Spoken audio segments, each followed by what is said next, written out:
Hi, my name is Arun Mahadevan. I am a graduate student in the Kutub Lab at Rice University. And I'm Byron Long, a scientist in the Kutub Lab.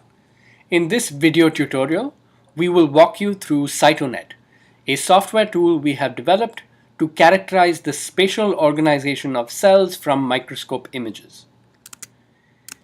In cytoNet, cells are modeled as nodes in a graph, and proximity between cells is used to create links or edges between them. cytoNet uses the graph framework to calculate a number of metrics which describe both the overall spatial pattern of cells as well as the influence of local cellular environments on the phenotype of individual cells. The framework provided by cytoNet can be used to infer the effect of external perturbations such as drug treatments on cell spatial patterning. It can also be used to study the role of cell-cell signaling in influencing individual cell behavior. cytoNet is available as a web-based tool. To use it, go to https://kutublab.org/cytonet and click on the cytoNet logo. Start by selecting one or more image files by clicking on the Browse or Choose File button.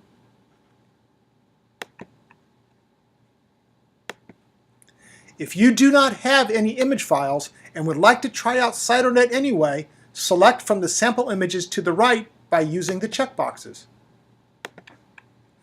The sample image of nuclei is a grayscale image.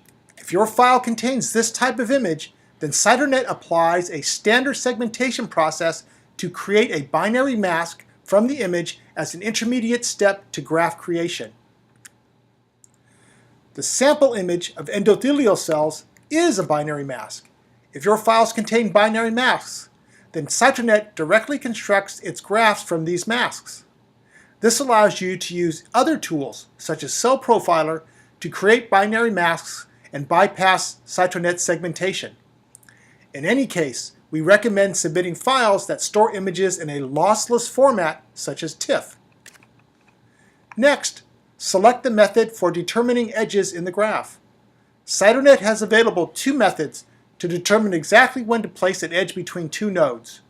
The centroid distance method places an edge between nodes when their corresponding objects may not share a border, but are otherwise close together. It is ideal for creating graphs from images containing only nuclei. When this method is selected, use the slider bar to specify the scaling factor. The higher the scaling factor, the farther apart two objects can be and still have an edge between their corresponding nodes in the graph. Here are the results of applying two different scaling factors on the same image. The higher scaling factor of 4 yields more edges. The border overlap method places an edge between two nodes when their corresponding objects share a border. A scaling factor is not required. This method is appropriate when you have an image of cells in their entirety. The next step depends on the format of your image files. The TIFF file format allows multiple images to be stored in a single image file. If you are using this format, you can specify the images or layers in your files that will be processed. If this box is left empty, then the first image of each file is used. Finally, enter and re-enter your email address. When processing is finished, you will receive an email message containing a link for downloading cytoNet's results. Note that when submitting a set of images, you will be given an ID number that can be used to check the status of your request. We will now take you through the results that cytoNet generates. For each image you input, cytoNet will generate a processed image where the graph representation is overlaid on the original binary mask.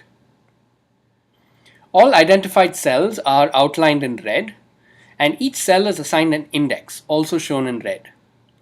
Cells that are adjudged to be connected using the method you have chosen will be linked by yellow lines.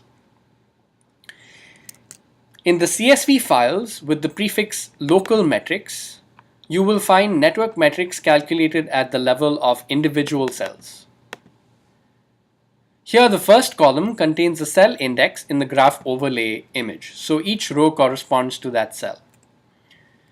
The rest of the columns give you the local network metrics corresponding to that cell.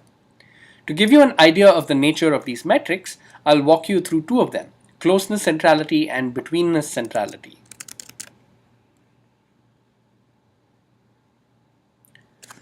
The closeness centrality of a cell tells you the degree to which that cell is near all the other cells in the network. A cell at the center of the colony, such as the one in yellow here, will have higher closeness centrality than the cells that are at the edge. The betweenness centrality, on the other hand, tells you the degree to which important communication routes cross the cell of interest. In this example, the yellow cells here have a high betweenness centrality because they form a bridge between two colonies of cells. You can find similar illustrations of all our metrics in the user guide. If you supply grayscale images, cytoNet will also calculate basic shape and intensity metrics at the single cell level. So these include object size, circularity, elongation, and grayscale intensity. You may replace these basic metrics with more detailed single-cell information, such as gene and protein expression. In this way, you can combine the metrics provided by cytoNet and your own metrics to infer the influence of local multicellular environment on the cell phenotype of your interest. Finally, in the file called globalmetrics.csv, you will find a list of metrics calculated at the entire graph level.